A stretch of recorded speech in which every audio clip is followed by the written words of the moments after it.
Hello, fellow warriors against consensus reality, lovers of truth, wisdom, the pursuit of the esoteric path, irreverence, and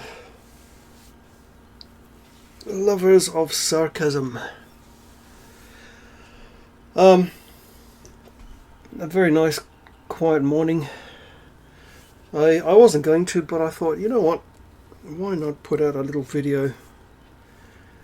And considering the views on my last two videos have been amusing me to no end, considering I gained quite a few subscribers from my one MGTOW title video, smirking to myself because I know that this is really not that kind of channel. Yes, I'm a monk for 14 years now, blah blah blah blah blah blah blah, but like I said, I've said many times, I don't do that to gain brownie points with the MGTOW community. It's just that 99.99% of modern women are absolutely fucked in the head. They have been used more times than a shopping mall escalator. So, and considering how uncouth and unclassy Australian women are, no thank you. It's that simple. And considering what this channel is called, I do reserve the right to take the piss out of the three main branches of the Abrahamic gobshites, whenever and however I wish. If you find that offensive, then the unsubscribe button is over there somewhere. Because consider what we as pagans have copped from the Abrahamic gobshites for the past 1800 years. Yeah, it's payback time. And it's kind of funny because Constantinople, you have a lot of the Greek Orthodox gobshites. They got all butthurt when the little greasy, disgusting, smelly Turkish president decided to use the ex-Byzantine cathedral as a place for Islamic services, and everyone got all butthurt and whatever. And then I made a comment somewhere in a video somewhere, basically saying, as a pagan, yeah, it's not very nice, is it? And considering we're living in an era where in Iceland for the first time in over 1,000 years a pagan temple has been built, yes, we're definitely in the painful, slow death throes of the Abrahamic gobshite religions. Thank fuck. This is what happens when you try to separate yourself from the existing pagans at the time and make your own little dying and resurrecting God-man story different by claiming that it actually historically happened. Which it didn't. Thereby castrating it in one fell swoop of any kind of power it did possess. And getting so butthurt that you want to remove all traces of evidence, thereby destroying the Great Library of Alexandria and killing Gnostics wherever you can find them, because they were a painful reminder of the original form of your religion. But that is what it is. And there was an amusing video made by a friend who, it was sort of, I'm sure, meant as satire or whatever, but talking about gobshites everywhere. Well, first of all, you need to be careful with using the word gobshite. It's not meant to be a broad, huge paintbrush of meme piss-taking trolling, right? And by separating Abrahamic gobshites and then saying Christian gobshite, that was silly. Okay? As a courteous reminder, that was silly. That sounded silly. And no, there are no pagan gobshites or heathen gobshites. So let's get that straight first, shall we? As someone who's studied all this shit for the past 35 years, no. Okay? Thanks. But talking with various people about this scamdemic era and on a fundamental level, how people cope with the, I will quote David Icke. This is, if he's going to be known for anything, let it be known for this. His concept of the totalitarian tiptoe, brilliant, absolutely brilliant. Considering that we're seeing the totalitarian tiptoe unfold before our very eyes, people, normal, wonderful, everyday, working, functioning people, wonder how the fuck are they supposed to find any kind of life or even scrap of joy in the increasing totalitarian tiptoe that they see unfolding before their very eyes. And yet it is quite a quandary, really, because we're living in an era where mental health services are at breaking point of supply and demand. People are losing it, and understandably so. And those of us who have dealt with issues for most of our lives, if not all of our lives, we just understandingly smile and say, well, welcome to our world. And there's a reason why some of us are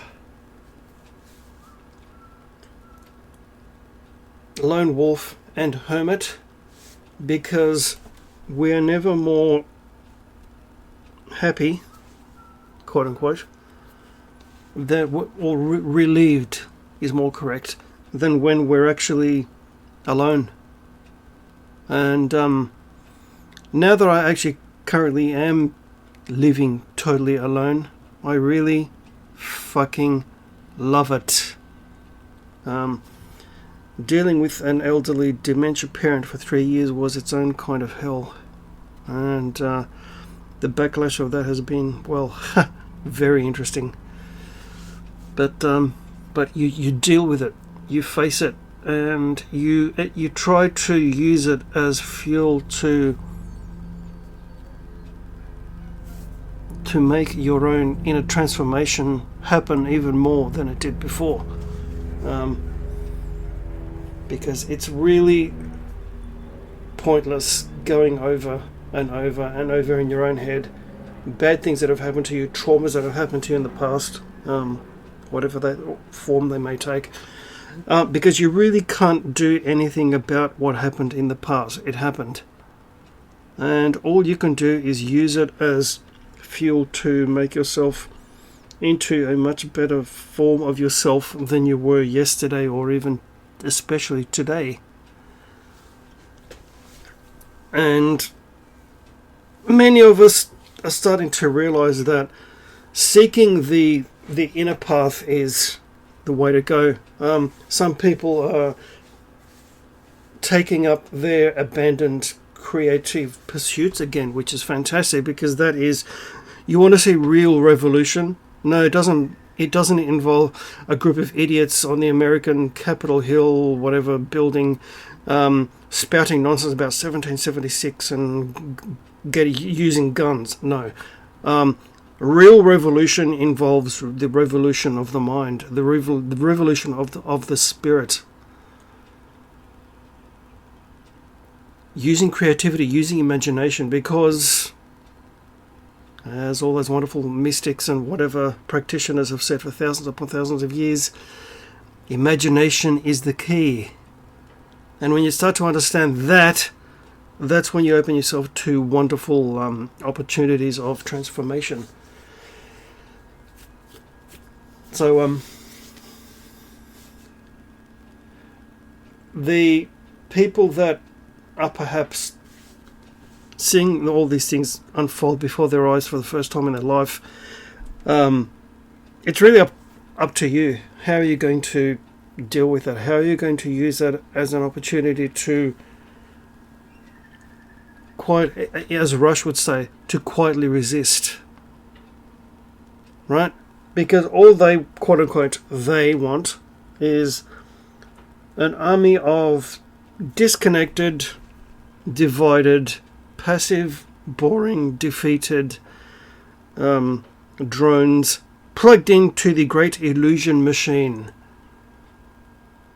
quietly consuming and giving them more and more and more money and doing what they're told and getting 1 or 2 jabs, because if we all get 2 jabs, everything will go back to normal. It hasn't. Now they're talking about perpetual, quote-unquote, boosters, right? So those who are double jabbed are now considered unvaxxed, right?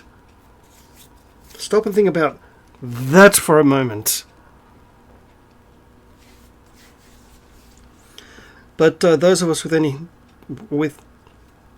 any kind of fucking brain realise from the start that something's seriously wrong here, that something is not as the mainstream media is telling us. And yeah, we were right. Jeez, right? And what we can do, what we can affect, is our own minds, our own thoughts, our own feelings, our own lives, in any small way that we can. And the best way to really give it to them is to fully re-engage with creativity, with imagination. And a lot of people have been doing just that. A lot of people have been re-engaging with, like, say, meditation classes, something that they haven't done for a very long time. I was actually invited by a friend to partake in that this coming Monday, which involved meditation, like breath work and what they call sound meditation, where they do whatever musical whatever they do, and to affect the body's energy vibrations. I've never done it before, so no, I've heard quite glowing reports from said friends, so that's something new I haven't done, and I'm quite looking forward to it. But for myself, music has been essential. Reading all those wonderful books, and my spiritual path, of course. Because especially being eclectic, pagan and heathen in today's world is its own kind of challenge.